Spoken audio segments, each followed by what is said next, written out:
Welcome to Worthy the Podcast, where we have conversations about what it means to feel worthy and what happens when we don't. I'm your host, Jessica Raimondi.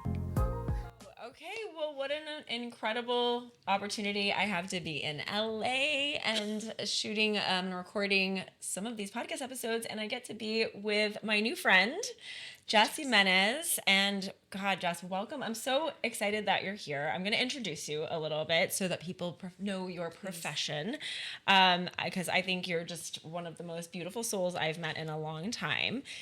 So Jess is Jess and Jess, first of all, great name, obviously. Isn't whenever you meet a Jess, aren't you just like, you're one too? You're one. Every and I love Jess that you go I by meet, Jess. Like, I love being every called Jess I meet, I'm like, I'm sorry. Thank God we're I've never met a bad Jess. No, I completely agree with that. But this beautiful Jess is, she's a spiritual guide, a healer, a Catholic mystic, and tarot card reader. So Jess, I know welcome. those don't usually go together. I know, that's my first question. So first of all, welcome to Worthy. Thank you. Again, so happy you're here. I had the pleasure of having a reading with you via Zoom 4 months ago, something around then. I was sent your Instagram profile by somebody because I love this world and I love experiencing tarot and I believe in mysticism and all of this beautiful thing. And the minute we got on Zoom, we were like, bah, bah, bah, bah, bah. I was like, I adore you. Instant soul recognition. And we're both Pisces, right? We're both Pisces. And Jess, I have to tell you, I love that you're doing a podcast about worth, because this is such an important topic right now to discuss. And in the work that I do, I work with so many people who come to me in a very unhealed state. And the first thing I can recognize is whether they love themselves or not, and whether they know how to experience worth. So this is such an important podcast. Oh, well, we're done. So thank you. And that's all. That was worthy. That was Jess. That's all we had. No, I thank you. That means so much to me because I felt in that reading, like, again, soul recognition. But I've had many readings with any mediums, clairvoyants, tarot card readers, and it was just really special. You're very special. You're very authentic in a world in a subject matter that maybe presents itself as inauthentic so many times, but I felt immediately calm, loved, supported, and whatever message was coming through, it was like you were delivering it with such care and love, and it empowered me. And I would cry thinking about it because it was really meaningful. And I think I was like, can I get your number? We were like, we need to exchange digits. The LA in common. We had being Pisces, being it was just funny. And you're also Cancer rising, right? Cancer rising, same, wild, same. So anyway, I just wanted to properly introduce from my point of view. So I'm really excited you're here. So let's go back to that little thing about being a Catholic mystic. Well, I need to start by saying this. Okay. Because if you had told me 5 years ago that this would be my life, that I would be an online tarot card reader, I would have laughed. I would have thought you were insane. First of all, I would have thought that was insane. So I truly do believe that we are spiritually led by something so much bigger than us. And there's an alignment that we're meant to have between our inner knowing, so how we move through the world through our intuition, and then how we trust the God source, whatever that source means to you. But it's that source that's like everything that's not in your control is the God source to me. And so it's like, how do I align to live my life where I trust that, and then I trust this? And if I can walk with that, there's something that happens spiritually where there's a surrendering that occurs. So I really had to surrender to this career. You have to understand, I was an executive in the world of human resources. I remember going to my first event with all my old colleagues and not knowing how I was going to tell them that this is what I did now. I was like, and by the way, how do I explain to you guys that I read tarot now for a living on TikTok and have built this crazy following? And so this is one of those things where it's like, I really own her now. Like, I own Spirit Light Guide. I am Spirit Light Guide. I have merged. I am her. But it took a minute to let that ego death happen, because it's just the wildest thing. Like that's where you kind of realize like, oh, you have a path that you might not think is chosen for you, but God is going to choose it for you somehow. Yes. And your story is so interesting. And I do, knowing that you've become over the years, we were talking the other day about, your faith and again, this Catholic mystic role is so interesting, and then balancing that with the tarot. So how, like, just as far as being a practitioner of Catholicism, like, how did that work in with the tarot? Like, how did you feel? Well, it doesn't. Let's just start by saying they actually conflict. So, Yes. The Bible speaks on divination. And I've read what the Bible has to say about divination. And that's where I feel my approach to tarot is a shift, because I'm not looking to use tarot as an idol or to pull in spirits or be talking through spirits. The messages come from me. The cards are a tool. And they're an amazing tool, though, because they're full of so much wisdom. You have 78 cards in a deck. There's no card that you can pull that you can't have a really in-depth conversation with somebody about why that card might be showing up. And then when you learn the story of the Fool's Journey to Enlightenment, I kind of took this Jungian approach to tarot reading, which is like more through psychology. But also I had this faith. I always had this faith.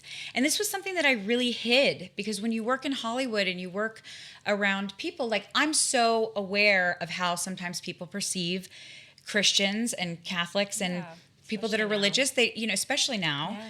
And I'm sensitive. Like, I don't want to offend you with my belief systems but then I started to really realize, like, oh, wow, I was actually holding back so much of who I was by not sharing with people that this meant so much to me, because it always did. Like, from the time I was 19. And you're talking about being Catholic. Being Catholic. Yeah. Because it's like, I was raised cradle Catholic, went through the sacraments. When you're a kid, you have no idea. You're just like, I did too. oh, I I go to was this too. pretty place. Like, you're like, oh, I go to this pretty place every songs. Sunday. The And I'm like, songs he and- will raise you up on eagle's wings, right? Like, I was very Catholic. And I was super into it as a kid. I didn't love church, but I loved Catholicism. I loved the angels. I loved the saints. I loved Jesus. Oh my God, I love Jesus. I was like I watch videos of me as a kid, and I'm like, Mom, did you brainwash me? Like, all I do is talk about, like, Jesus this, and hey, what do you think Jesus would think? And I'm like, all I do is talk about Jesus. That is. But really I remember having this, like, interesting. very special relationship with him. Like, I remember when we would have religion class, because I grew up in Catholic school, like, Mr. Forcell was our religion teacher, and he would come in, and I was the kid that was like I was like, why? Jesus' number I'm like, one fan. Why Yeah. are we Christians if Jesus was a Jew? Like, I was like this kid as an 8-year-old, and I remember Mr. Forcell being like, what? You're asking. That's such an interesting question, little girl. Like, and I'm like, well, Was he able to answer you? yeah, and he would always, like, come really close to me, and I think, not in a weird way, but, like, I just remember him being, like, very fascinated by how interested I was in why these things were, why Jesus, why Catholicism, why these beliefs. And I was just always questioning it. But I loved it. But then, of course, when I was about 14, 15, I was a really smart kid. I was always, like, super curious. And I just was like, science, none of this is real. Like, I just was like, none of this is real. None of this means anything. True rebellion, right? I was a total rebel. And I went to my dad, who was, a devout Catholic, and I was like, Dad, I don't know if I believe in any of this. And my father did the best thing he could have ever done. He's like, that's okay. Go find what you believe in then. Go seek it. Dad. He's like, I think you'll return to this. So as long as you keep it in your purview as something you've learned, he's like, you're supposed to doubt. That's what he told me. You're supposed to doubt your faith. You're supposed to question it all the time. In fact, if you're not questioning it, you're not supposed to blindly follow it. And so I found that to be, like, I remember returning to that later in life to be like, when I decided to dive totally back into Catholicism again, I was like so appreciative of my dad giving me permission to That's huge. walk away. He was like, That's okay. huge, Yeah. because I feel like, especially, well, I guess it would be like stereotypical, to say this, but, you know, it's like we think of Catholics as being judgmental and not, you know, I know it was like, you can do this, but not that, you know, and don't. I'm not sure my grandma would have had the same reaction. Right. Yes, exactly. But that's really beautiful that he gave you that space to become you. So is that why, so when, because I know you say that tarot is such a tool, but it also probably spoke to you in a similar way. Absolutely. Yeah. As soon as I started telling the story of the Fool's Journey to Enlightenment, I could find all of these parallels. What is the Fool's Journey to Enlightenment? The Fool's Journey to Enlightenment is the story that's told by the major arcana in a tarot deck. Okay. So you start at the Fool and you end at the World. And these are kind of the trump cards when you're doing readings. They're the cards that are supposed to have the most significance. So as you're pulling the minor cards, they'll have lower numerical values. So reading is actually like this really cool puzzle. It's like you'll pull a puzzle, then you'll put the pieces together. And I'm a storyteller, right? And I've always been a storyteller. I've been an actress. I've been a creative. I've worked in the creative industries for a long time. I'm an artist. I actually consider myself an artist. I'm a painter. Your paintings are beautiful. I'm a writer. I was able to see Thank them the you. other day. Yes. So like I've always been an artist. So it was like the art of storytelling to me was tarot. And guys, like the instinct to put it online, I remember I was like scrolling TikTok. This is literally how it happened. I was scrolling TikTok. I run across a tarot reader. And it was just a weird thing, the coincidence, because my brother-in-law, who's actually, I'm going to just drop his name really quickly. He's Tyler Lyle from the Midnight. He's a massive talent in the music world. And he's the lead singer of a band called The Midnight.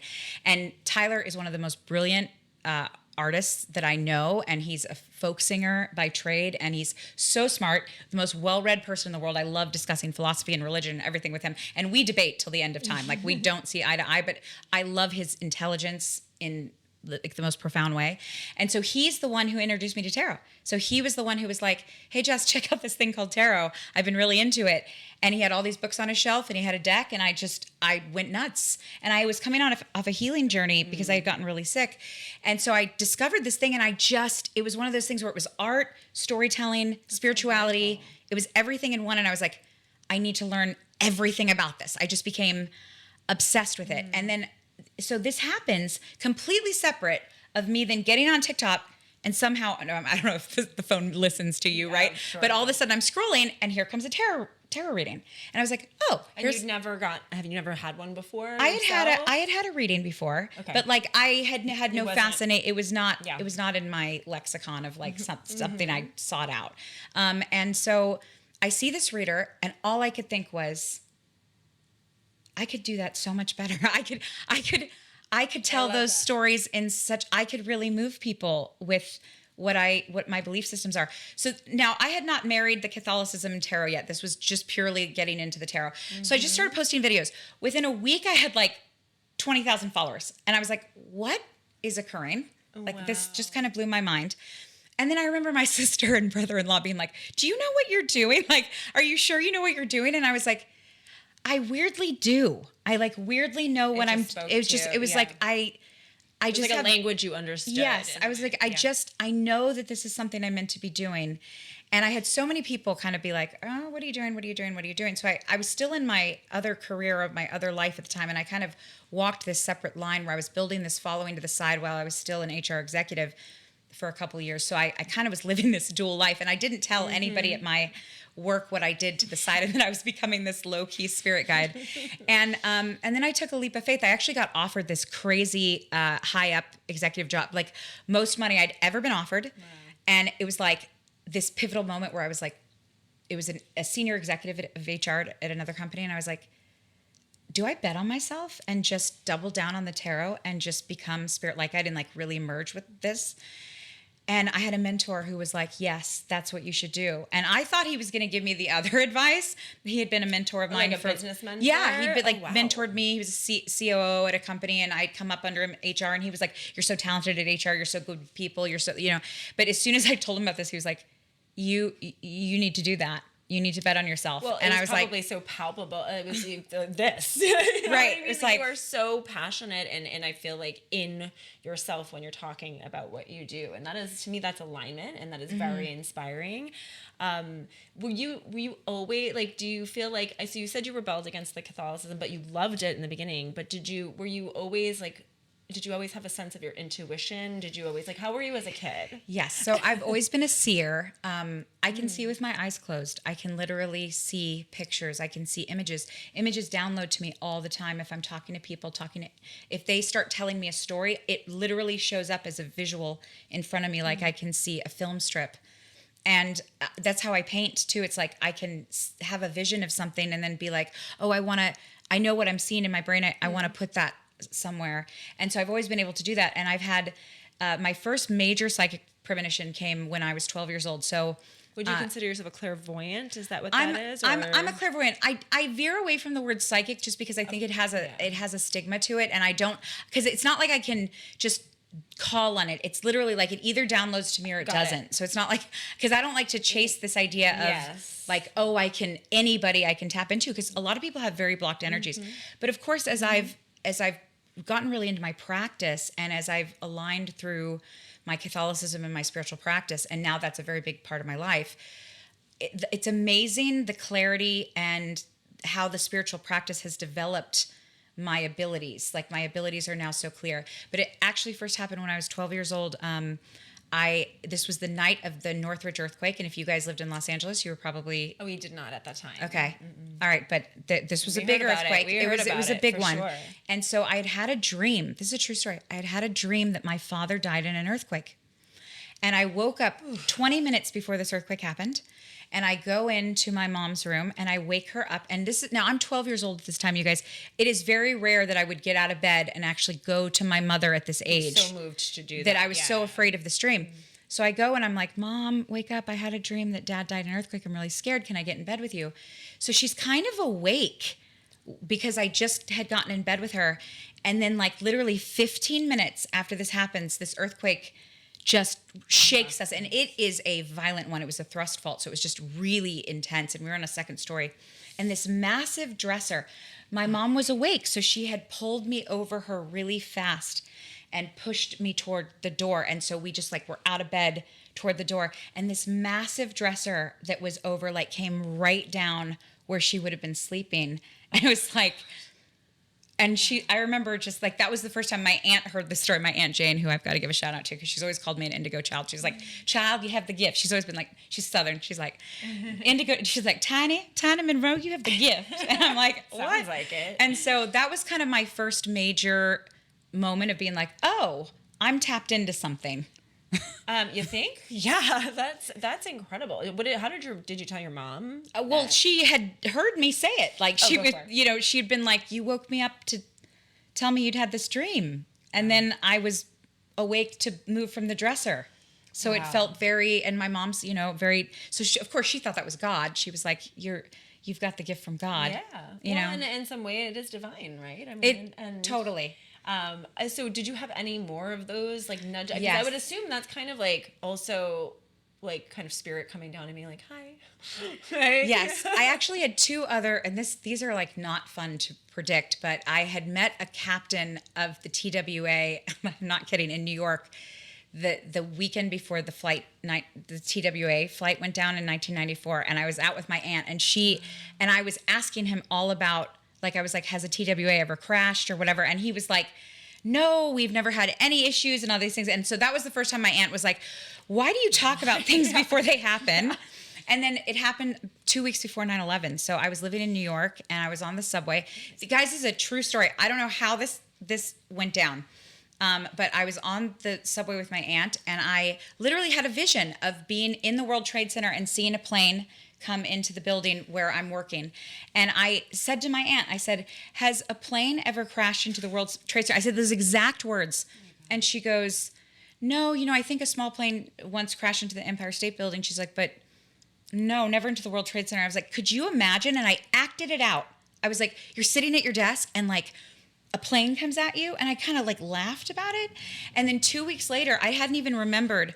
I like get home from, walking 50 blocks from Midtown. So you were living in New York during 9/11, and I get home and I'm a frantic mess. And my aunt is just white. She's grabbing me. She's like, do you remember what you said to me 2 weeks ago? How did you do that? But here's what's interesting. I talked to so many people after that experience, and a lot of people had downloads. Mm-hmm. A lot of people got weird visions about it.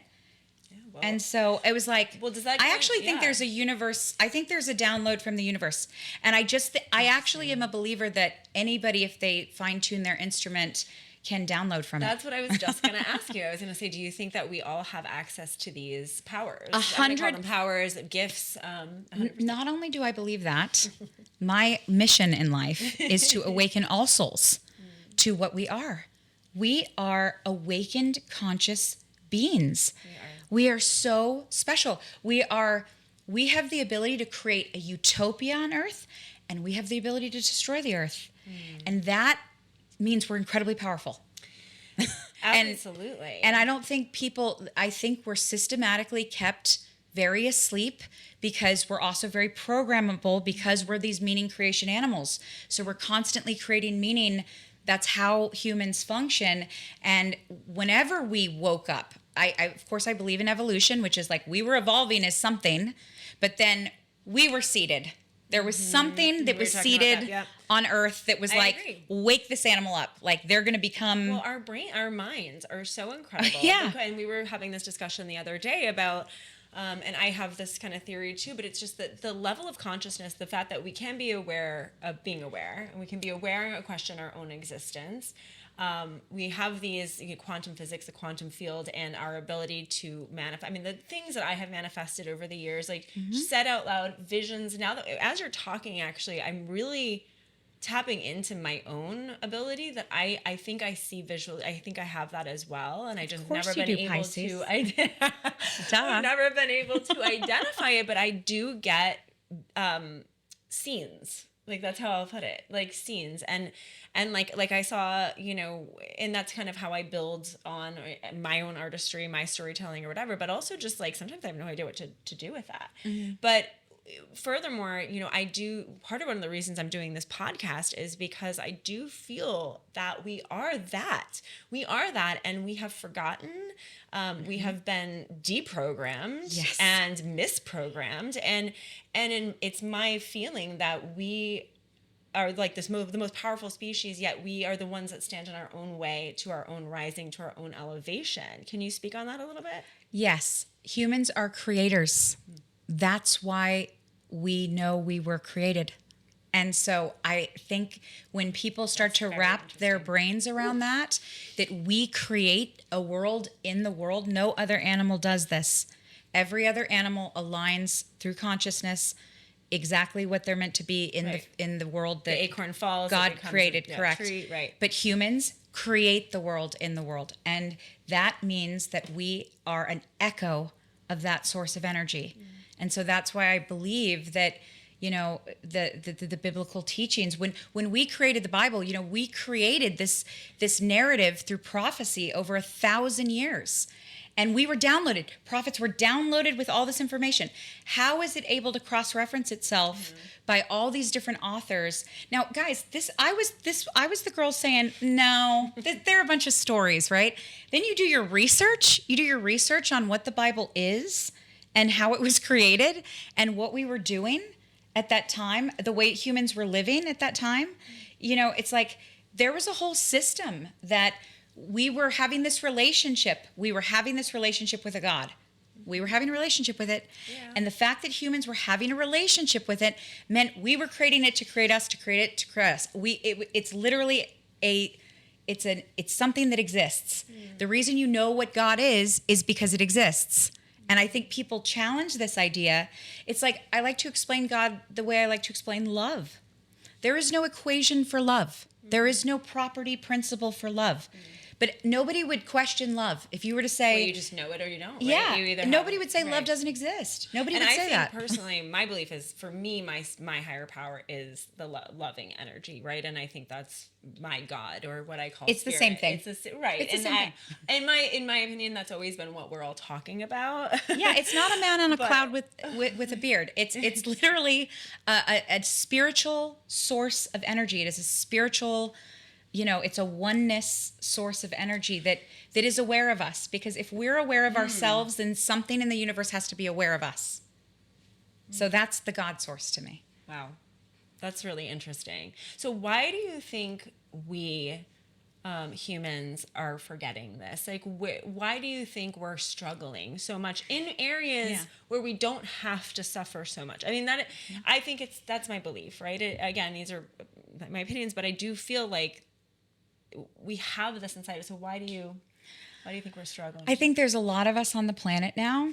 There's 8 billion people here. And I think that there are powers that have been in power for a long, long time. I mean, I'm talking centuries and centuries, banks and institutions that want to keep us in systems that know if we were to awaken to what we are, which is that we're creators, we could literally just say no to the system everybody was saying was real. We could literally be like, no, we're going to create a totally different system. I know. Like humans have always done this. We've always been like, we don't like that. We're going to create something new. And every time we do that, every time we create a new world, a world falls and a new, like, it is literally like a world is created, a world is sustained, then that world is destroyed. It's this cyclical cycle, and then a new world is created. The humans are creating it collectively through their consciousness. Whatever they project onto the world as being true is the world that's true. If you were born 500 years ago, you would have believed in the science of that world.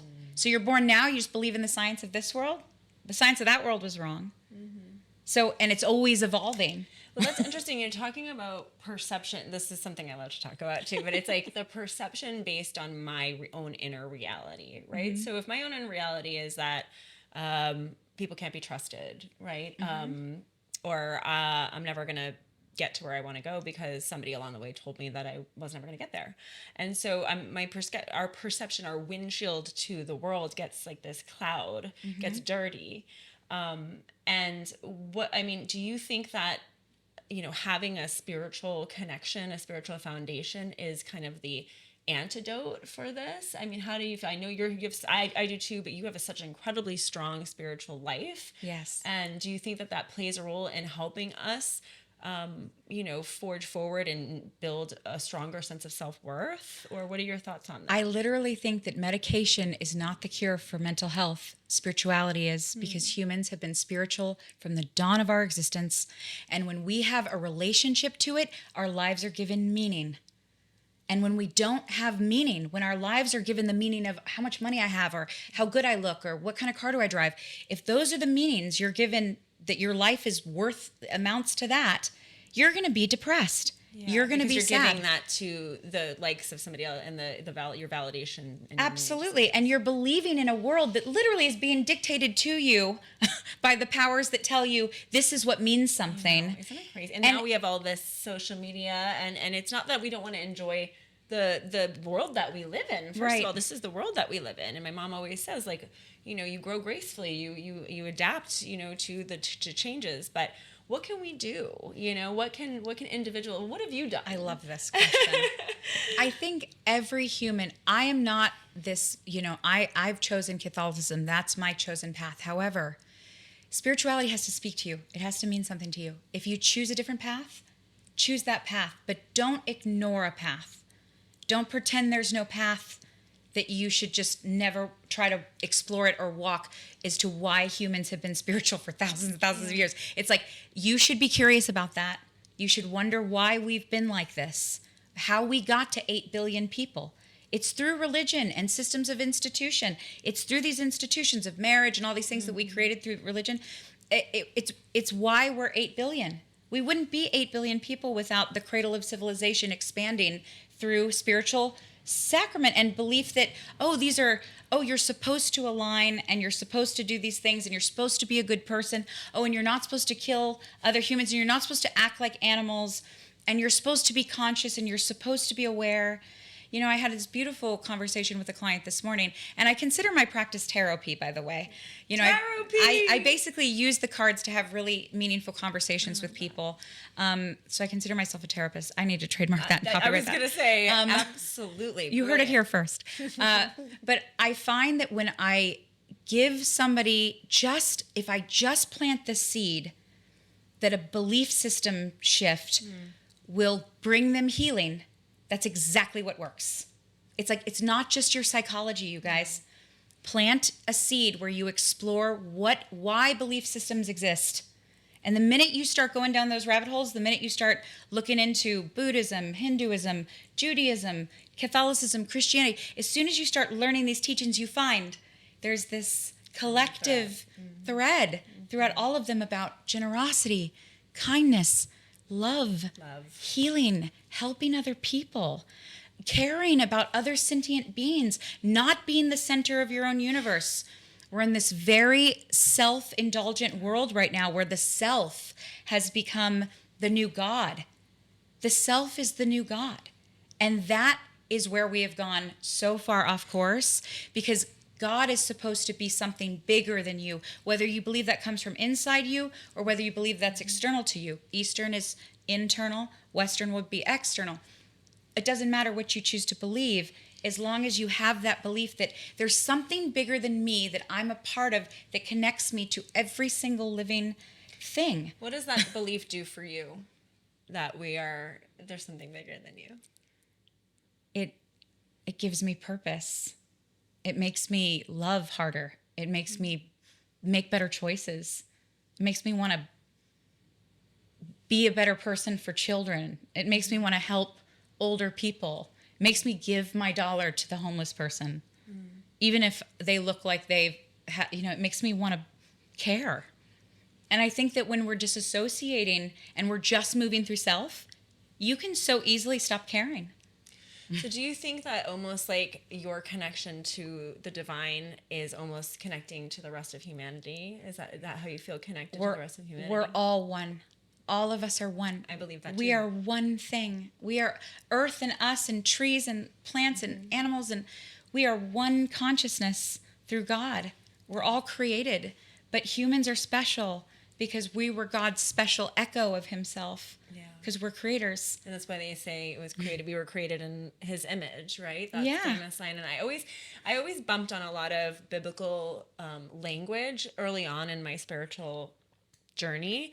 Things like Christ consciousness or, terms. But now I really understand them because I'm not attached to that definition in a way. And I think that, again, that common thread is through if I read, all of these spiritual books that have been around, these Bibles, these, texts. And I used to bump on it a lot, but now, it just makes sense. And to me, it's exactly how I feel. I think that we are all connected in one. I think we are so powerful and together, I'm feeling you talking about this. I'm getting emotional, just hearing you talk. And because it's so true. And I want, that, again, part of the reason doing this is I wanted people to feel that connection, because when we isolate, which I think is cutting off God, off, right? And I have separating yourself from it. Yes, I have been there in so many different ways. And I think loneliness is a real killer. And I think I'm noticing that. It's funny, I'm noticing that a lot in Miami, where I live. There's a lot of male loneliness. I speak to my male friends there. And so bad for divine masculine. As much as I feel bad for divine feminine as well, I feel bad for divine masculine. It's exactly how I felt. I had so much tenderness to them when they would share this with me. And I think that loneliness, and I feel it there too, in a way, not all the time. I just whacked my mic.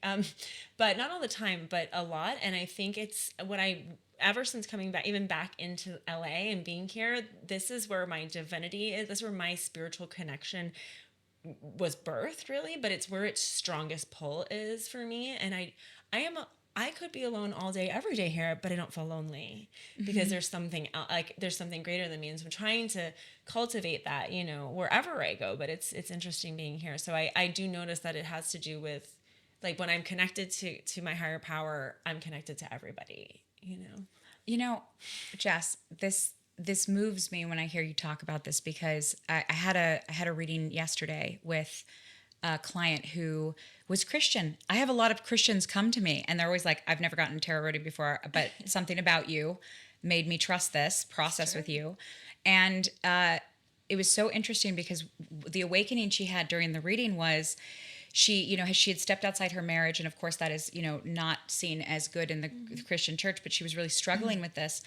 And I kind of tapped into this concept to her of when people learn about the real Jesus, not the Jesus that's toted to everybody who's judging you and constantly out, the real Jesus was a mystic rebel, okay, who did not agree with the teachings of the heresy and the church. He went to all of the sinners. Those were the people he was going to, the most wretched of souls. He was saying, you're my friends. You're the people I want to hang out with. Like Jesus wasn't like, oh, you're pure. You're pure. Oh, I'll just be around you because you're pure. Oh, you're only walking in purity. In fact, he has the teaching of the one soul. God recognizes the one sinner that repents over the 100 righteous. Like, he was so into us claiming our humanity through sin. He was so into us being like, we're sometimes effed up. Like, we sometimes do really effed up things. And that doesn't mean we're bad people. God still wants to claim us, even if that's the way you live your life. And so, like, I have a lot of LGBTQ clientels that I've brought Jesus into their life. Not like, I think Jesus loves all gay people. I think Jesus would 100% be on board with everybody that feels persecuted. I think he was a cool dude. I think he was the he's the coolest guy ever. He was so loving. Really cool. He would have never done anything judgmental or thrown a Bible at somebody or said, you're not good enough or that you're a sinner. Like, we are not the judge. We are not other people's judges. Yet we judge ourselves all the time. Exactly. You know, and it's interesting to me because I believe that's when I started opening up to that's the higher power that I believe in. That's the Christ consciousness, the awareness. Is that you are not your judge. Yeah, it's just that nobody's judging me. I'm judging me. Right. You know what I mean? And the mirror like turned back on me and I was like, oh, you're the mean person. You know, you're being mean to yourself. And Yes. I like immediately remember having that awareness and falling into, you know, like a ball. I was at school getting my master's in the spiritual psychology program, which is where we all kind of cracked open. But I remember just waking up to like, I'm doing this to myself, you know, and there is so much love around me. There's so much love to receive. And I, you know, for all of us, by the way, but I was opening it up to me. And I was realizing the tormentor, the bully, all that was me doing it to me. You know, and I wish I just did a post last week, you know, about judging each other, judging ourselves. I'm like, we're the hardest on ourselves yet. Like, that's not how it's supposed to be. Just, that's such an important point to bring up because, you know, this idea that you're supposed to know the enemy. If there's a love, then there's a counter to love. Science shows us this. Oh, yeah. If there's one, there's the other, right? And almost like makes the other more intense too. Absolutely. And often I will say to my clients, you know your enemy. And sometimes the enemy is you. I am the enemy to me. I am literally creating a world in which I cannot thrive because I am not kind and loving toward myself. And so I, you know, reject this idea that religion is so supposed to be used to judge. It's supposed to be used to walk a better path. I couldn't agree more. But whether you walk that better path or not is your choice. It's between you and God. It's not between anybody here on earth. They are not God. They are flawed human beings. And all of us are. Like, all of us are these... I love that you pointed that out, that Jesus loved, or, you know, that's in the Bible, like, loving the sinner. It's like, it reminds me of being at like an AA meeting, or like, trying to, like, I remember walking into the rooms in different 12-step programs I'm in Al-Anon, but being like, these are my people. You know what I mean? Like, we're not all getting it right here. You know, we all kind of have the same, and really that's how this was all born, was realizing this common thread that we all feel like shit about ourselves sometimes, but we know there's another way. And we know, and, you know, having a spiritual practice, having language around the things we feel, having acceptance around the things we feel, support, community around how we feel was very motivating for me, especially in my career in yoga and now in this. And I just think it's so important. It's led me to purpose. And I feel like has spirituality and your, you know, connection led you to your purpose. I mean, truly. It's a choice. Love is a choice. And when humans realize that you have a choice, the Bible says love is a choice. It's not just a thing that you're supposed to do. It's not just a thing that comes at you and you're supposed to try to get it from the world. You have to choose it. It's a conscious choice. I have to choose to love myself. I have to choose to practice loving myself. I have to choose to love God, whether that's in or outside of me. I have to practice that love of God. I have to choose to love others. I have to practice that choice. Choice means practice. Action. And a lot of people don't realize that. It's like, if you want to learn to play the piano, it's like people are like, Jess, how do I learn to love myself? It's like, if you want to learn to play the piano, you would have to sit every day for an hour and read music and learn to play. Now, if you did that every day, after a year, you could play a nice little song. After 3 years, you could play very nicely. After 10 years, you could play a symphony. So imagine if every day you did a practice of loving yourself and loving humanity. We would all be in a symphony of love if people chose it, but it's a choice. And so many humans don't understand this. It's not just happening subconsciously. Love isn't just supposed to be something you're asleep to and, oh, I meet the love of my life, and they all of a sudden make me feel loved. It's like, no, if you're not living your life where you understand that you have a choice as a human, you're given the ability to choose. Do you think that sometimes people don't choose because they're afraid of what comes with that responsibility? Oh, that's a really good question. And the expectations and the, that came to my mind. Yeah, because you have to choose accountability too. Right. Well, if I make that choice, well, then I got to step up. Right. No, Jess, you're so right about this. That's such an interesting point. Yeah, I think that's a scary choice to make. Well, no, it's a scary choice to make if you then have to start holding yourself accountable. That for me was a big one. I think, I think exactly what you're saying. When I started to open spiritually, it was a choice, and then the choice became action, and then the practice became a spiritual practice. And I've gone in and out of that, right? And right now I'm starting to work my way back into something that feels good. But I remember that when I learned that, I realized that, I wasn't making the choice because I wasn't ready to assume that level, that person, that version of me that it was requiring me to be. That is such a wonderful thing to bring up, because I think you're right. I think that what can block awakenings around spirituality, like for people listening to this podcast and saying, oh, she's some Christian Catholic mystic, some woo-woo person who, she doesn't know what she's talking about. Followers. Well, no. Well, it's just like, sometimes people have this reaction to it, right? They're like, no, don't put your belief systems on me. They assume that just because you're discussing belief systems that you're judging them, or that you're trying to say, hey, you walk a wrong path and I walk a righteous path.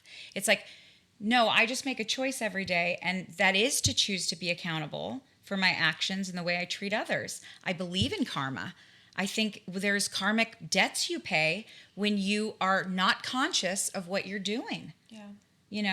I've certainly paid mine over the years. Oh yeah, all of us have. And I can remember even them coming my way and being like, I know why this is coming around. Yeah. You know what I mean? Like, I know why I'm getting my heart broke. Like, I'm pretty sure I know where this is coming from. I might have broke a heart first. I could have done something back then. But it really, like, in a way, it was kind of like, it was something about that also made me go, because I was so asleep. I was so unaware. I think, and maybe chime in on this, but I think we can be spiritual, but having a spiritual life is different than just being spiritual. 100%. Because, and this is the difference between belief and obedience, right? Do I believe in something, but I don't walk with integrity toward it? Like walking the walk, talking the talk. Yeah, you have to live it. It has to be lived. You can say you believe in something all day long. If you're not practicing it, you're not doing it. You're not being, because it's practice. It's an act of being. So I think, I love that. But when you move through I am compassionate, I am kind, I am fair, I am flawed, I am shadowed, I am an animal, I do have animal desires, I do have anger and all these shadow emotions. I also think we live in this really weird world now that's become super copacetic about dysregulation, that all dysregulation is somehow toxic. It's like humans are emotional animals. Like we become dysregulated all the freaking time. That doesn't make you toxic. It doesn't make you broken. It doesn't mean you're awful. Relationships face challenges. They face challenges. If I'm in a relationship with you and I'm choosing relational connection with you and we're close friends, I'm gonna care if you do something to hurt me. Yes, because I care about you. Because I care about you. And I am so grateful that you brought this up. This is something I'm actually going through as well. And I don't hear a lot of people say that out loud. And I want to say that out loud, because what happened to us being in relation? What happened to us being responsible for each other? That's why nobody's in relation anymore, you guys. Yeah. And it's now codependency. And nobody's in relation anymore. Yeah. Everybody breaks it. Everybody gives up. I'm going to give up on you. And it's creating all these abandonment ways. It's like, no, you're supposed to practice forgiveness. Forgiveness, which is you are flawed. I am flawed. We are having a flawed interaction. It can, in fact, you can have the most flawed interactions with the people you love the hardest. I think we do in a way because I care more. Yeah. So my thing has always been, I think forgiveness is contingent upon my closeness to the person, right? I don't have to forgive somebody that wronged me that I have no connection with or whatever. Jess, you do though. I can't. I do. Okay. You have to forgive, and I'll tell you why you have. All right. to. Yeah, but this is great. I love this little talk about forgiveness. It's something I've been wanting to talk about forever. So please go. It's not about the action that was. It's not about the harm against you. It's about the harm you do to yourself when you don't forgive. If I hold weight, I'll do this with an example of a cup. I saw this on TikTok. It was so brilliant. So I am stealing this. It's like I'm holding this cup full of my resentment toward you for something you did to me that I can't forgive you for. Now, if I'm holding this cup, at first it's not hard to hold. But if I were to hold this now for 3 days, what's going to happen to my arm? It's going to hurt. It's going to hurt, right? If I were to hold this for a year, I'm not going to be able to use this arm anymore. And what am I holding on to? I'm holding on to resentment. I'm holding on because I can't forgive you. I can't put this cup down. So I'm going to hurt myself because I can't forgive you. What does forgiveness look like for you? Because I'm thinking of that in two ways. Like I've gone through things with people currently that I'm close with, that I care about, that I want to forgive, that I want to repair. But then there's things that, people do to you, like on the street or something, and it's like, do I have to forgive or can I just let it go? You have to forgive. That doesn't mean you have to be in relational closeness with that person if they've done something to you that's really harmed you and you now know that you need to self-protect. But you have to forgive them. That's for you. Okay. That's for you. And I think you asked me what I think forgiveness is. I think it is the portal to rebirth, because it is the moment.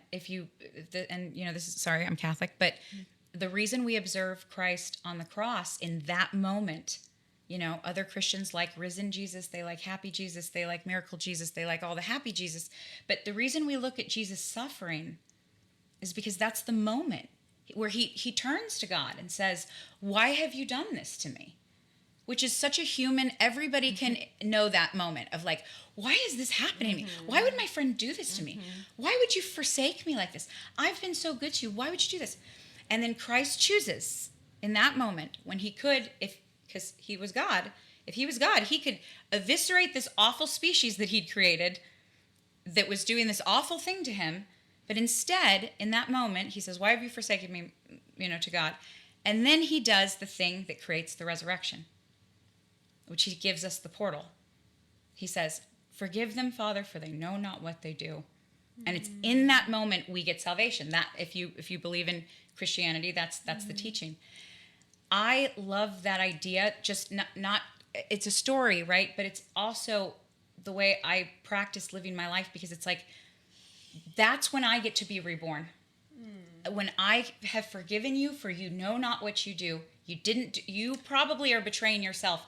Agreed. I think you've betrayed me, but you're probably betraying yourself because I'm one of your good friends. Agreed. So you're probably self-sabotaging.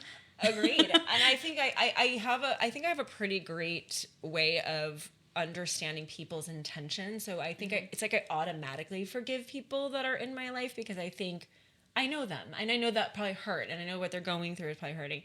But the weight of it still, it's like, is it just a letting go? Is it just it's just a choice? Is it saying it out loud? I think it's energy, right? I think it's energy. I think, yes. And of course, spoken word creates vibrational energy. So the minute I'm speaking words, if I say out loud, I forgive you, I'm literally releasing energy that's trapped in my body. So if I'm holding on to all this pain and resentment over years and years and years, I can't forgive you. You've hurt me, you've hurt me, you've hurt me. I want people to understand these concepts of like, it's not about that the person's worthy of your forgiveness. They might have done something to your mind, just absolutely not okay. And society might say that's not okay. And you might say that's not okay. And that doesn't mean, have lunch with them and be like, I forgive you. You can walk all over me. I have no self-worth. It's, do I want to hold this, or do I want to be reborn, or do I want to resurrect? I don't want to be dead on the cross suffering for the fact that you've done something horrible to me that I can't forgive you for.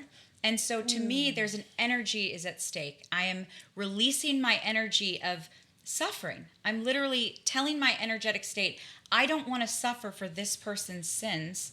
That's between them and God, or them and me if they want to repent to me, because I think that that's a gift when people will actually repent to you and say, hey, I'm sorry for what I did. I think that's repair. I think any sort of repair or whatever, I think that's beautiful. You know, but it doesn't happen necessarily every time. But so basically it's a choice. It's a choice. Forgiveness is a choice. And I think that this is just my own belief. And of course, again, I am open to so many different belief systems, but I believe that when we hold on to energy that doesn't serve any purpose other than to make us suffer, we're choosing that. Wow. Well, that was beautiful. No, I love that. Thank you so much for sharing that. That was Jess, lovely. You brought us there with that line of questioning, because I think that it's hard. It's hard to, like, if you've had something really traumatic happen to you, and a lot of people hold on to their trauma as a way to relate. People use relational trauma actually, like they'll build relationships on scar tissue because it actually means you and I have these scars in common, so this feels really good. But then the minute you start poking those wounds, it's like, now I can turn on you and say, oh, you knew I had that scar. Yeah, and I think operating from those places feels so exhausting at this point. And I think, I want to, I'm so much more interested in connection and true, authentic connection. That's why, and being able to have uncomfortable conversations, be able to, like you said, to be flawed and to have that be accepted or tried to be understood. I do that I feel that naturally with the people that I love and people and humans in general. I'm very interested in us being that way together, but it's not the way a lot of people operate, I want to say this too, I have no degree. I have no credential. I'm not a doctor of this. I don't, I'm not a specialist. I don't want to speak to trauma or speak to these things that I think I don't understand. Yeah. All I know is my experience and my practice now as a spiritual guide and healer. I've healed so many people just by having them look at their belief system. Yeah. If you believe something about your trauma that you're connecting to, like 6-year-old you, then you're literally letting a 6-year-old's belief system determine how you have relational energy exchanges with people today, and you're, a 30-year-old woman or a 25-year-old woman. The most amazing thing that I get to do, and this is like, I don't know how this happens because this feels like the God thing, is like, I sometimes can't explain the coincidences of when I read. It's like 5 people will book with me and they all somehow have the same birthday. Or they're all talking about Adam. They all want guidance on Adam. Like, oh, today's the Adam day, right? Where everybody needs to, what did Adam do in the world, right? So it's like, there's this energetic poetry dance that I see in front of me all the time where I'm just kind of like, I don't think God is unintentional. I actually think he's very intentional. Yeah. And he downloaded me with this because I was, I'm often dealing with these concepts because I'm a healer. It's like people talk to me about the fear. They talk to me about forgiveness. They talk to me about things that they're struggling with, their traumas that they're trying to overcome. And I'm like, how do I make this person feel chosen by God? How do I make their life feel intentional? And so I was praying on this one day. I was in a meditation practice and I had prayed, for a while, and I wait to hear it. I wait to hear the voice. It doesn't come in my mind. It's not a mind voice. It doesn't talk through the mind. It literally speaks through spirit, and it's very quiet, and it's almost like a musical instrument, or like it's like a frequency. It's like a vibration, and I'll get downloaded with a message. And this is what God downloaded me with one day, is he was like, Jessica, think about the way you create. If you were to want to create a house, you would gather people that could build houses. You would design the house. Every little detail would need to be thought through in order to create the house. Mm-hmm. You don't just show up with a bunch of materials and everybody throws up the house into existence. That's not how creation works. And so he's like, do you not think that you guys create the way I create? Like that you're so thoughtful when you're creating something. Every human's like the plan, the action, the script, who I'm working with, who I'm partnering with. Everybody's thinking everything through.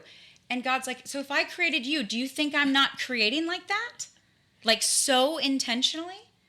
And like that message really landed with me because I was like, we're intelligent beings that are creating. So why wouldn't something intelligent be creating the earth intentionally, with intention, meaning with design, that God's thinking something through based on the soul he's created in you and the life you're living? Because people don't realize this, and this is how I love to like awaken people. It's like the odds of your existence are so astronomical. It is like you being alive. If you're watching this podcast, you are 1 in 400 trillion. That is the odds that you exist on this earth. It means that every ancestor that imprints your DNA, which is like you have like 3 billion genetic imprints, every ancestor, nothing could have gone wrong in the sequence of events. They had to meet, they had to fall in love, they had to make a child. So your ancestors We're already special. exactly are like literally bearing witness through their genetic, incarnation on earth to your soul existing in this time and space today. Even in the womb, you beat out 2 million other sperm to make it to the egg. Like the odds of you are so rare. It's like winning the cosmic lottery 1 billion times. And if every human could just own that they are that intentional, their lives are that purposeful, that whatever existed before them all had to collaborate for them to exist in that moment. Suicide would not be a thing. People would be like, "Oh my God, I'm a miracle. I'm a chosen soul." I want so many people to wake up to this, because when you see how rare life is, you can live it as a miracle. You don't have to live your life as if you're meaningless. Even if you had really bad experiences. And I talk about this a lot in my spiritual practice about humans' ability to conceptualize something spiritual that has nothing to do with their experience. I think I mentioned this to you the other day. It's like, let's say I had a horrible mother growing up who never was there for me, didn't nurture me. I felt abandoned by. She never loved me. And now I have this core mother wound that takes me through these different relationships where now I have all this trauma. And yet, when I become a mother, I'm the best mom. So how's that possible? You don't have no experience with that. It's so true. It's possible because you're a spiritual being that can conceptualize the idea of motherhood spiritually. It's a concept that you can attune to. You're like, oh, there's this archetype of mother. Mothers are supposed to be compassionate. They're supposed to be caring. They're supposed to show up for their children. They're supposed to create a safe environment. And as soon as I attune to that spiritual notion, I can do the job. That's an inner knowing. And that means that your experience does not have to dictate your outcomes or how you move toward the future. Yes. Oh, you've never had a great relationship? Cool. Create spiritually the relationship you want to have, and stop basing your relationships on your experience. Because if you keep bringing your experience into the next relationship and be like, well, I had trust issues with the last one, so I'm now going to have trust issues with you. I'm just going to repeat the cycle of based on my experience and not based on my spiritual relationship with what do I actually desire? What would I actually choose in a partner? Every experience I've had is actually going to make me a better partner. And so why don't I believe that I'm going to find that person that I've always wanted to find? Why do I believe everything's going to be dictated based on my experience? I know. That was so perfectly said. Like, literally, I so hear you on that and agree with everything you're saying. Again, it just goes back to my point that we just forget how powerful we are. And that, like you were saying, the odds of us being here already make us unique, and it's like we're supposed to be here, and that's my belief. And I'm glad that you were here to kind of reiterate that, and I hope if you're listening, that really resonated with you guys too, is that we're all meant to be here, every single soul. Yeah, we have a purpose here. Yeah, and you find out what it is you truly love. The other thing that I think about a lot is like we attach value often to these external things. Like, let's say I'm really good at a job, but I've been in a horrible job market for the last 2 years. I've basically lost my career, but I built a 15-year career with experience. And I look at my bank account balance, and it says I'm worth this much. And I've forgotten that it's actually my energy that's valuable. It's not the bank account balance. Good one. So it's like, oh, does the bank account balance have all my experience? Does it know everything I know? Has it done the work I've done? Because that's where your value is.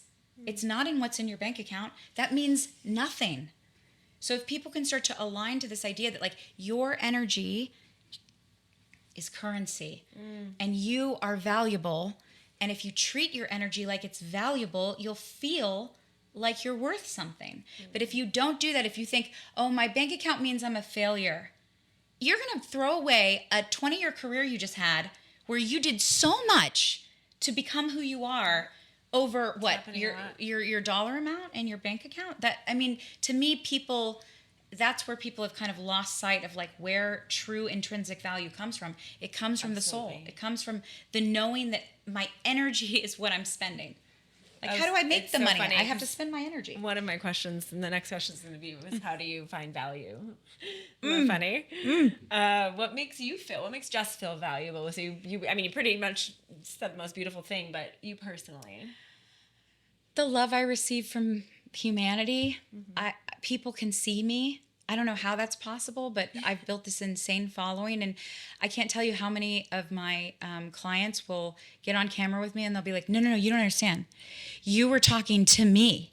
And I'm like, and I was like, no, I know, but that it wasn't actually me that was talking to you. My channel's the Holy Spirit. So I know what's actually trying to reach you. I know what's actually trying to get in touch with you. Some of those collective readings, man, they're just so powerful. It's like my voice is what calls people in. And it's like, I feel very chosen to do this work. And it was a path I really ran from. I really did run from it because let's be honest, when I was living my executive life of privilege and I was single and having boyfriends and running around being laissez-faire, I was very ego-centered. I was not centering my life around other people and God. I was not that person. That was not me. In fact, when God first called me, I was like, nope, not interested. Not interested in that. So you ran from the calling. I can relate. So you booked it? I was like, I love my selfish life. What are you talking about, God? I'm going to serve you. No, thank you. Not interested. Everyone's going to think I'm a crazy person. Not fun. That doesn't sound fun. That's not fun for me. Right. Yeah. Right. I was like, that sounds awful. I literally thought he was telling me to be a nun. And I was like, nope. Give up all my possessions. Nope, I drive a Mercedes. What are you talking about, God? Not interested. And then, of course, like here I am these years later, and I still drive an old Mercedes. But which you can enjoy and be appreciative of, but it doesn't define you. But it no longer is where my egoic attachments are providing value to my life. And that was just a shift in my mindset.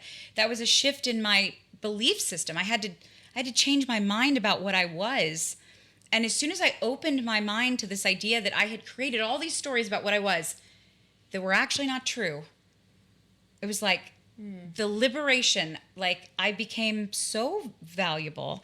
And I get to meet myself, Jess, at every age. Even older versions of me I get to meet. So I'll meet women who are like in their 60s and they're so amazing. I'm like, that's going to be me.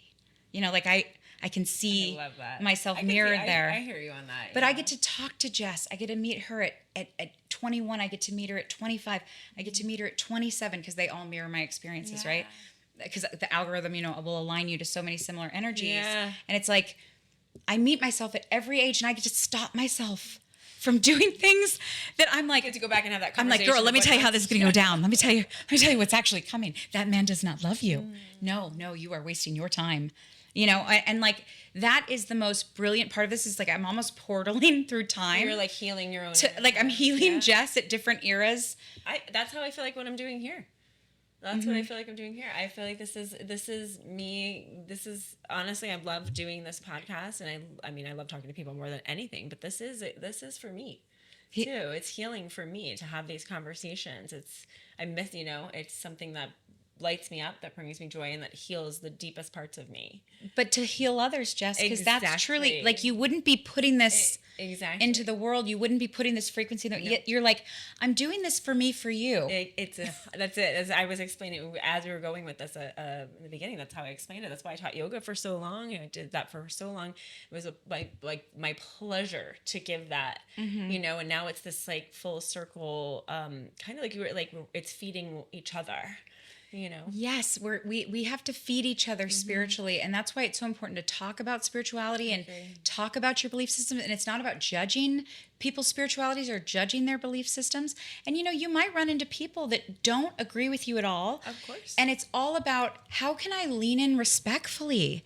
Like, we should be able to debate. Humans have been debating the creation of reality for thousands of years, and we've been doing it perfectly well. And all of a sudden, in the last 5 years, nobody can have a conversation without being triggered to where they have to stop talking to you, or they reject you. Oh, I'm going to reject you because you adhere to a belief system I don't. Oh, or I'm just going to associate you. You know, I tell people I'm Catholic. Oh, you're a Trump supporting this. It's like, I'm actually very moderate, very neutral. I'm actually very neutral. I have no allegiance. I'm not pledging allegiance to some identity. I think that I'm a fluid identity that's constantly learning and growing. And I think I can encounter a person whose belief systems that I might not agree with, who can educate me. And all of a sudden I go, maybe I actually, maybe I actually think you have something to say that's valuable, even though I would have thought, you know, I would have, if I'm in this autopilot mode where I automatically, just because you're from this party or you're from this, that I'm automatically going to assume all these things about you.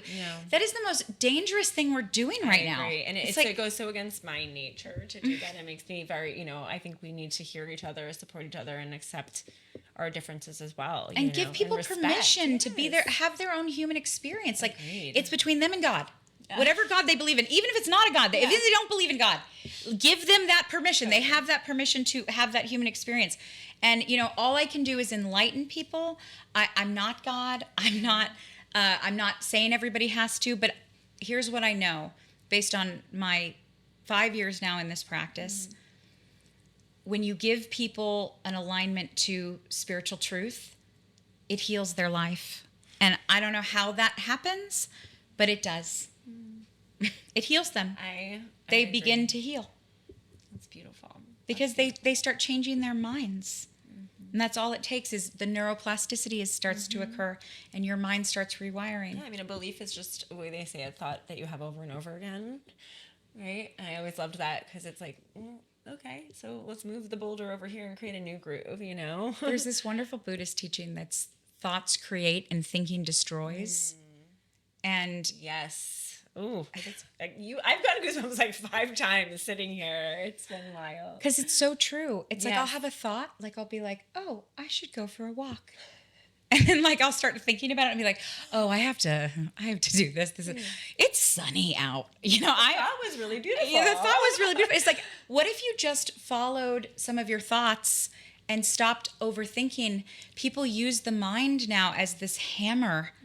People just hammer with their brains all day long because they have this access to these portals now, which portal them to places they don't belong. It's like you're literally portaling to a reality you're not in when you look at your phone. All of a sudden you're in a protest where you're not. I feel it. My nervous system reacts. It's really right. wild. And then you're having these emotional. All of a sudden you're in Sudan and you're just like you're like the children, and then like your whole day is ruined. And it's like. Yes, you need to care and pray for that, and that should matter, and you should read about that, and you should care, and maybe donate. But when you live your reality as if you just are going to remove yourself from your act, because if you walk outside, I can hear birds chirping. I know, birds are chirping. The world's not ending. I know. Nothing's. We're continuing on, and we can sit in all these fear-based states, but. You know, that's my favorite teaching from the Bible is do not be afraid, because I do not live my life with fear anymore. And I used to really walk with fear as like a friend. Fear was a friend. Oh, me too. We went and had drinks together a lot. Fear. We're buddies. Yeah. Fear's a friend. Pain's a friend. Suffering's a friend. Suffering was a friend. Oh, yeah. Oh, Jess, this has been literally my favorite conversation so far. I've had so much fun. I could talk about this stuff all day me too, long. Jess, and thank you for facilitating I really this. appreciate you coming on. I have 2 last questions for you. Kind of like first thing that comes to your mind. Okay. So how would you define self-worth? What's Jess's definition? I love that question. I'm collecting them. How would I define self-worth? Yeah. I would define it by what I'm a part of. I think we're all part of this, and we're alive. And I think that I can define my worth by what I'm a part of. I belong. And I think people have lost their self-worth because they don't feel they belong anywhere. They want to separate themselves into all these groups where they don't feel they belong. And I think if we can all just belong to this, we all belong to this. We all belong to this existence. We all belong to this reality. We all belong to each other. And my self-worth comes from knowing I belong to it, not from thinking I'm separate from it. Yes. That one's going in the bank. It's a good one, right, Camp? And what is Jess's superpower? I can't wait. Oh, this is going to make me emotional. Love. Fuck yeah. I love so hard. Yeah. I love my life. I love people. I love God. I love my family. Yeah. I love my opportunities. I love this world. I love nature. I love life. I'm so in love with every little, like, even, guys, I even love things that suck. I know that this is crazy, but it's like, I will have things happen to me where I'm like, God, show me how to love this, even though it sucks. I know. And sometimes it's like the deepest love. Yeah, it's like, how do I love that you killed me to actually give me a rebirth? Because, you know, I would not have become spirit light guide if I hadn't fallen in love with a person who destroyed me. Yeah. And it's like, thank God I fell in love with him. Yeah. Because he destroyed me, which was fucking horrible. So I don't mean to curse. No, we curse on this podcast. Like, he destroyed me, which was fucking horrible, but God made me love it. And because he made me love that experience, I got to become love. I got to live as love. I have the best life. People are like, how do you live this life? You can travel anywhere, you can do your job. And it's like, it's because I move through love and I believe in love. And I think that because of love, hate only exists. You can only really hate something if you've really loved it, you know? Yes. Like, I can only hate him now because I loved him so much. And it's like, I think we have to have a better relationship even with hate. Hate is part of love as well. So it's like, I'm really feeling that this year. I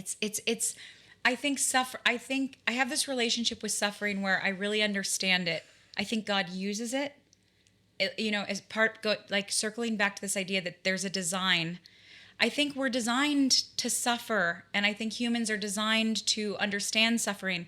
I love saying this to my clients who are like, but why, Jess? Why do I have to suffer? And I was like, do you not realize that you were born screaming? Suffering was your first companion. It was the first thing you did when you arrived here. You took a breath of this world, and it tasted like fire. Because you were breathing in carbon monoxide for the first time, you were breathing it out, and you were breathing in oxygen, and as your lungs settled in to the nectar, you realized that the poison in the nectar is built into the breath, that I literally breathe out poison to breathe in healing. That means suffering is part of the journey. And if you can have a healthy relationship with suffering, a healthy one, meaning I give myself permission to suffer through things to become something better, then you will thrive.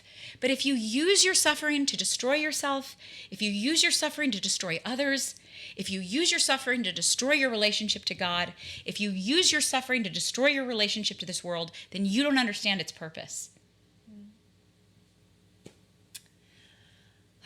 Such a beautiful conversation, and I am with you. We're all in tears here, sitting around. I made myself emotional. I mean, so moving, really, truly, and I'm so honored to have been able to get to know you and to have this conversation, but also to have this friendship now. And it's been, I know, I'm excited. Oh. And these are the alignments, right? It's like the reason you guys are all seeing this, and let's say thousands of people see this, it's by design. It's because God gave me this gift, gave me this purpose. I use this purpose. God gave Jess the gift to awaken and find me. And so it's like these alignments are not by accident, you guys. If you start understanding that your alignments are actually between you and a source that's working with you, it's actually not working against you, unless you make it work against you, because you can choose to have it work against you. Amen, sister. Oh my gosh, thank you for an incredible episode. I want to shout you out. How can people find you? Where can they find you? And how can they work with you? Right, you're taking clients? Amazing. I am. So I do book really far out in advance, and people don't like this because they're like, Jess, I need a reading right. Like, I'm going through it right now. I need you right now. And you know what's so amazing is I tell people this on my channel. It's like, you will align to me exactly when you're supposed to. So take your leap of faith, even if it's 6 weeks, 8 weeks out, because I can't tell you how many people book with me and go, this is the reason I booked. It is. And now I have all of this information that has happened since, that now I get to talk to you now. And then they're like, oh, this reading was so much more impactful. If I had talked to you, then I would have been in a completely different headspace. So I'm at www.spirit-light-guide.com. I'm at Spirit Light Guide on TikTok. I'm at Spirit Light Guide on Instagram. I will warn you, there's thousands of fake me's. There's a lot of people that pretend to be me and post content as me, and you might even find me through a fake me. A lot of people do. So please be sure you're following my real account. Please know fake accounts will then reach out to you and say, can I talk to you? Every single person who follows me has to deal with like 30 fake Jesses. So I apologize for that. But I think that, I'm doing a lot of good in the world, and I think that that's what the darkness likes to attack. So that's fine. And I got to see myself in the light. We will put all of that clearly in the notes of this podcast, so you will see that, so they'll be able to reach you. Jess, I have to say something to you, and I have to say something to Kemper as well, Kemper, who's behind the beautiful camera. Best friend and producers behind the camera. Yes, you guys are creating something really important, and these are important conversations, because as women, we have to show other women like why we are divine feminine. Thank you. Like, we are creators of life. We are creators of content. We are creators of relationships. We're creators of deep, a deeper understanding. Women are the oracle. And so thank you guys for creating like oracle conversations for people to have. You guys are the portal. We're so excited to be doing You're the portal. Thank you for saying that. Thank you. And thank you for being on. Thank you all for listening, for watching. Thank you guys. And we'll see you on the next episode.